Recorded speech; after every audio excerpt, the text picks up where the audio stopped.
The air in my father's garden was thick with the scent of boerewors sizzling on the braai and the sweet perfume of yesterday's rain on the jacaranda leaves. It was a typical Sunday in Johannesburg. The sun was a hot white plate in the sky, the drone of cicadas was a constant hum, and my family was gathered around the heavy teak patio table, ready to dismantle my future. My brother David leaned back in his chair, a perfect picture of suburban success in his crisp polo shirt. He'd just bought a new house in Sandton. My father was beaming. "So, Leo," my father started, his voice a low rumble that always demanded attention. He pointed a fork at me, a piece of wurst impaled on the end. "David tells me you're not taking the graduate position at Sasol." It wasn't a question. It was an accusation. I took a slow sip of my Castle lager, the cold bottle slick with condensation. "That's right, Dad." My mother, arranging a salad bowl, paused. Her hands were always busy, a constant motion to smooth over the rough edges of our family. "Leo, darling, it's such a good opportunity, stable." "I have a different opportunity," I said, keeping my voice level. It was the moment I'd been dreading and rehearsing for weeks. "I've been accepted into a master's program at MIT in Boston." A beat of silence. The cicadas seemed to get louder. David smirked into his beer. "Boston?" My father put his fork down. The metallic clink against the ceramic plate was sharp. "What for? To do what?" Here it was. I looked at their faces. My father, his expression hardening into disappointment.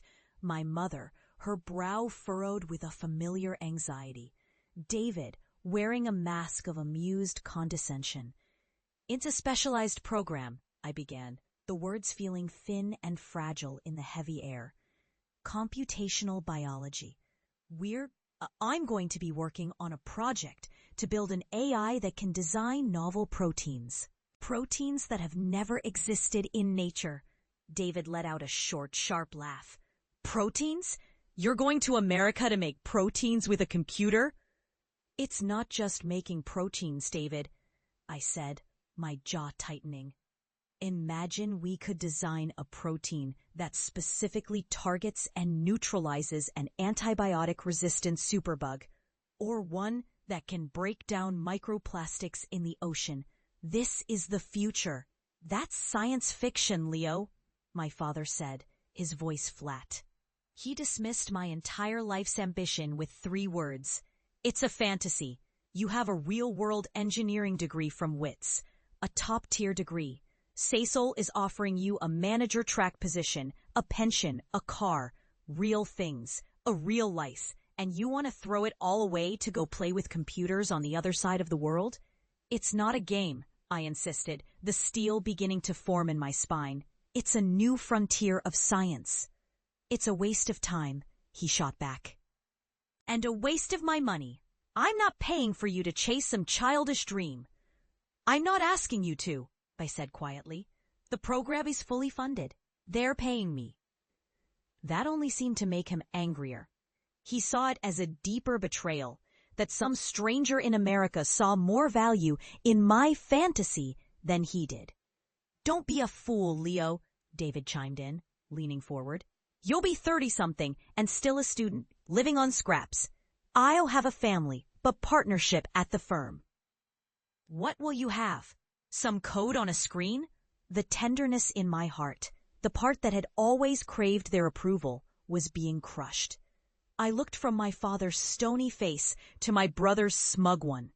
I saw my mother wringing her hands, her loyalty split, but ultimately defaulting to the men, to the tangible, to the sensible path. They weren't just disagreeing with a career choice. They were rejecting the very core of who I was, the part of my mind that lit up with complex problems and abstract possibilities. They saw it as a flaw. I pushed my chair back and stood up. The smell of the braai suddenly made me nauseous. "I'm going," I said. My voice didn't waver. "I'm leaving in August." My father just shook his head. looking down at his plate as if I were no longer there. "You're making the biggest mistake of your life." I walked away from the table, through the house, and out the front door. I didn't look back. The sound of their laughter, David probably telling a joke to break the tension, followed me down the driveway. It felt like a door slamming shut behind me. The first 2 years in Boston were brutal. The cold was a physical shock after a lifetime of high-velvet sun. It seeped into my bones. The loneliness was worse. I lived in a tiny graduate student apartment that smelled of old books and dust, subsisting on instant noodles and the adrenaline of my research. The work was an unforgiving grind. For every small step forward, there were a dozen failures. Code that wouldn't compile, simulations that crashed, theories that collapsed under the weight of experimental data. There were nights I'd lie awake, the blue light of my monitor striping the walls. And my father's words would echo in the silence. A fantasy, a waste of time. David's mocking face would float in the darkness. I'd call home on Sundays, a strained ritual across a 7-hour time difference. "How's the weather?" my mother would ask. "Cold." "Are you eating properly?" "Yes, Mom." Then my father would get on the line. "So, have you saved the world with your computer yet?" he'd ask, his voice dripping with a sarcasm that felt like acid. "Working on it, Dad." "When are you going to give up this nonsense and come home? There's always a place for you at David's firm, doing their IT. I learned to keep the calls short. I never told them about the breakthroughs because I couldn't bear to hear them dismissed. I never told them about the crushing setbacks because I couldn't bear to hear them say, "I told you so." The steel in my spine had to be enough. I built a wall around that tender part of my heart and poured all of myself into the work. My project, which I'd named Khepri after the Egyptian god of creation and rebirth, became my entire world. It was my child, my confidant, my purpose. Slowly, painstakingly, it started to work. After 3 years of dead ends, the core algorithm began to learn. It started predicting protein folds with an accuracy that was, at first, unbelievable. Then, it began to generate them. It would render beautiful, complex structures on the screen, molecules of life that had never existed, each one a tiny, elegant solution to a problem I had set for it. My professor, a brilliant but stoic woman named Dr. Anya Sharma, saw the potential. We secured more funding. Our small lab grew. After my PhD, we spun the project out into a startup. We called it Khepri Bio. The next few years were a different kind of struggle, pitching to venture capitalists who didn't understand the science, hiring a team, managing a budget. But the science kept working.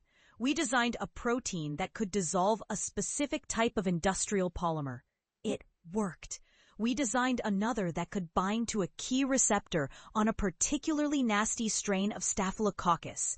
In the lab, in petri dishes, it worked spectacularly. The world started to notice. An article in Nature Biotechnology, a feature in Wired. Then, the big one. A pharmaceutical giant acquired our company for a sum that felt like a clerical error. The numbers had too many zeros to seem real. They weren't just buying the company. They were buying the future I had tried to explain at that patio table all those years ago. A month later, an email landed in my inbox. It was from the Vice Chancellor of Wits University. They were opening a new institute for integrative artificial intelligence and wanted me to give the inaugural keynote address. They wanted me to come home. Landing at OR Tambo felt surreal.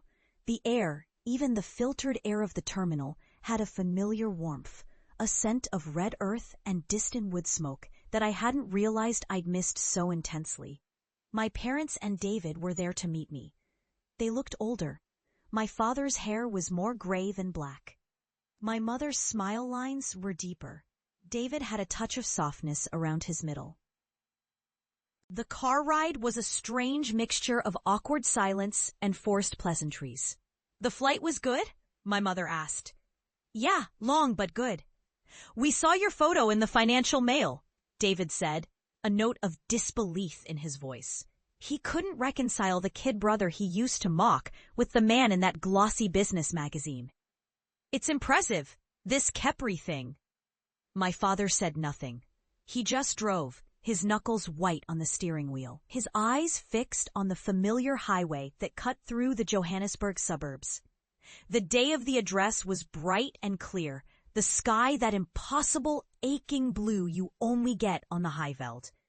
The Great Hall at Wits was packed. It was a sea of academics in their gowns, government ministers, industry leaders, and bright-eyed students who were the age I was when I left. My family had front row seats. I had insisted. They looked deeply uncomfortable. My father in a suit that was too tight at the collar, my mother clutching her handbag, David shifting in his seat. They were adrift in a world they didn't understand, my world. I walked to the podium. The lights were hot on my face.